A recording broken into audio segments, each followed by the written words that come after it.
This is the plaintiff, William Lowe, Jr. He says he was hired by the defendant to clean his cowhide rug. He came to his house, cleaned the thing beautifully, was paid, and left. Then the sneak turned around and stopped his check and started complaining he didn't spend enough time doing the work. Huh? He's here in the name of justice suing for the $253 he was stiffed out of.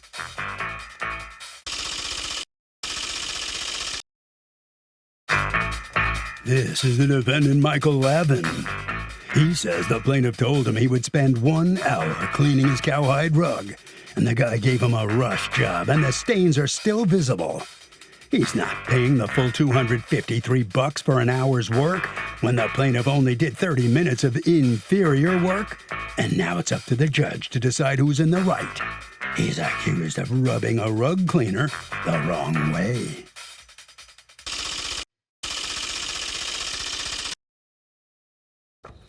All parties, please raise your right hand. The court is now in session. The Honorable Judge Marilyn Williamson presiding. Litigants have been sworn, Your Honor. Thank you, Douglas. You're welcome. Okay, Mr. Lowe, you and your company, Champion Carpet Cleaning, are suing Mr. Lavin for $253, the amount you two agreed upon when you were going to clean his carpets, and he stopped payment. Tell me what happened. I spoke to him on the phone. I told him the price before I even arrived at his house. He agreed. I came to his house.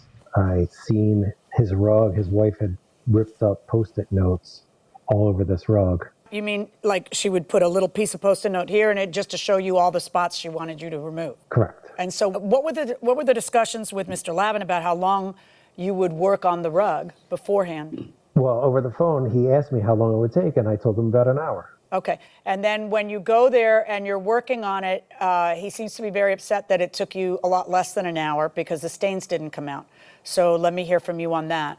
The stains did come out. Actually, I took my time, and I mean, it was a very small rug. It was only 7 by 9 feet, and I have a machine that's 17 inches wide. Okay. The brush on the machine. So did you take pictures of your work when you were done? I did, and I forgot to take pictures when I was done, but he had sent me a picture when I was done, and you clearly see it's much brighter than the picture that I took. Did the stains come out like you're saying? They did, and he looked at it before he gave me the check. All right, let me hear from you, Mr. Lavin. Were you there when he did the job? I was. All right, and at the time that he finished the job, sometimes when there's carpet cleaning, it looks great when they leave and then the stains reemerge. Is that what happened in this case? When he finished, I asked him if he felt all the stains had come out. And he said, we'll only know once it dries, which will require about 3 hours. But I think that most, if not all, of the stains did come out. Okay, so it looked good. And then what ends up happening later? Well, my wife had been out of town. She came in that evening and she said, well, how did it go? Were the stains out? And I repeated for her what Bill had told me. And so the next morning, when the sun was shining in and we turned on all the lights and could take a good look at the rug, my wife, whose eyes are much better than mine because I have a detached retina in one eye, looked and said, these stains aren't gone. They're still there.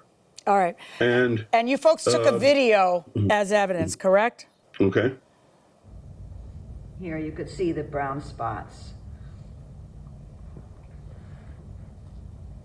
none of which came out. Some more stains.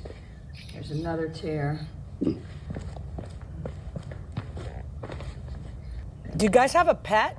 What are the stains from, Mr.? No, ma'am. So where do the stains come from, Mr. Lavin? Do you know? They're likely beverage and food stains. We entertain in there. Sometimes our grandkids are here and running around with food. Those should come out. I would have hoped so. But what I would like to understand is this. When in the continuum did you write the check for $253? Okay, Your Honor, when Bill walked into my study after he had finished shampooing, which was 1/2 an hour after he had arrived at my house, took him 15 minutes to vacuum and then 15 more to do the washing, he said, I'm done. And I had agreed to pay, or my wife had agreed to pay $253. So I wrote him a check. Now, why didn't you inspect the work before doing that?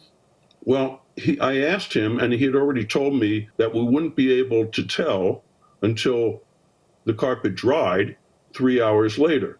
But he thought that most, if not all, So then the stains the half would have come hour out. didn't bother you until the stains didn't come out.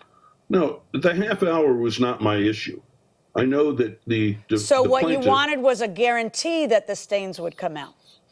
Well, Your Honor, I sent you screenshots of the plaintiff's website, where in fact it says that he guarantees a clean result. And it also points Wait, he out. guarantees that any stain will come out in his website? Do you guarantee that any stain will come out, Mr. Lowe? No, ma'am. Okay.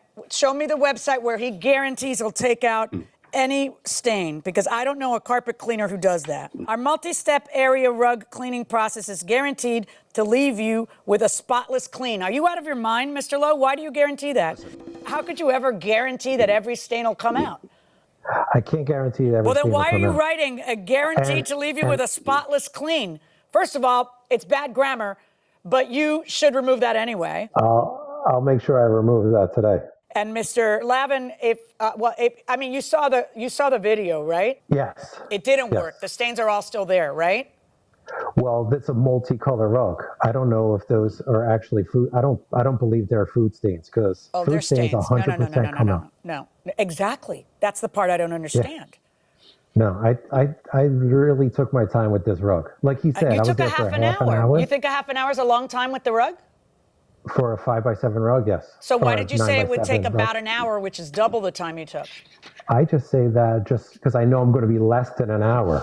So in case he has another appointment, I know 100% I'm not going to be holding him Use up. the words less than an hour when you talk to them. Mr. Lavin, here's a problem I'm having, okay? Yes, ma'am. If it were me, I wouldn't have stopped payment on the check. I would have paid the guy, learned my lesson, not used him, and maybe put a bad review on Yelp against him.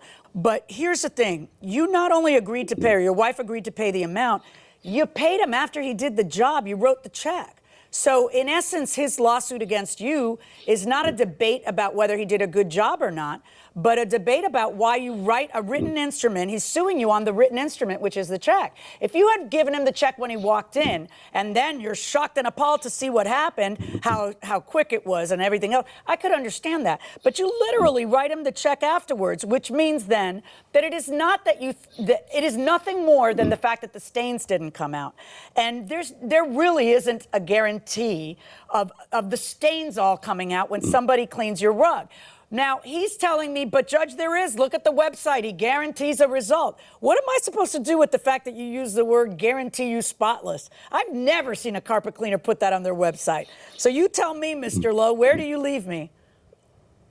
I'm definitely removing that guarantee, because I guarantee all my work, and that's on my invoice. I'm going to, what I'm going to do, based on what I've heard, I'm going to order Mr. Lavin to pay you, and it's going to be $175. That's my judgment.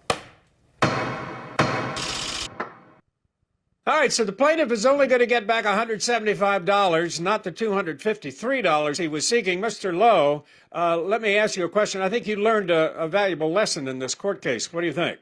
Am I right? Yes. Yes, I have to be much more careful with my words. Yeah, I mean, your written word, that guarantee, the word guarantee, you're going to eliminate that from any written thing now on. That's Right? anyway, that's going to be gone today. What do you think about that, Mr. Lavin? I probably should not have trusted this guy or his website, but we believed him when he said that he did this. Well, you know what they say, you live and you learn, and you've done it the hard way. All right, sir, well, thank you very much, and that'll wrap it up for this case. Good luck with your rug, whatever you do. Harvey, how about it? So, Doug, this is a super interesting case because there was a warranty here, a guarantee that the spots would come out. And if they didn't, it doesn't matter if the rug cleaner did a good job. If there's a guarantee, a warranty that they will come out and they don't, tough luck for the rug cleaner. I saw today that John likes pinball. I have to know, has he been to the Silver Ball Museum in Delray Beach? Not only have I been to the Silver Ball Museum in Delray Beach, I dragged my wife along to the Silver Ball. Oh, I remember that place. Right? So I didn't want you to feel like a pinball widow. Yeah. So, dragged you I along. sat at the bar and drank Yes. beer while you played. Yes, you sat at the bar and had beer, and I played for at least an hour, maybe an hour and a half or something, and then came back and you were like tapping your foot going, how long are we going to stay here? All right, you've had an hour. And I've also been to the Pinball Hall of Fame in Las Vegas, where they have That's right. hundreds of games, but I didn't drag you over there. No. You stayed in the hotel. Or I put my foot down on that one. right. But I do check. Every time I go to a city, I check the pin map, the pinside map, to see if... What's the pinside map? It's a website that has a map that you can pull up that will tell you where there are pinball games near you at any given It's a moment. website for pinheads. Yes, exactly. It's Right. wonderful. So, if I go somewhere, I know how far I have to walk to get to a game or find a game. Maybe there's a game I never played before I could try out, right? Which you often do. You'll go to a restaurant a few blocks away and try out the game. Or at least that's what you're saying. I don't know what you're doing. I think it'd be easy to find me.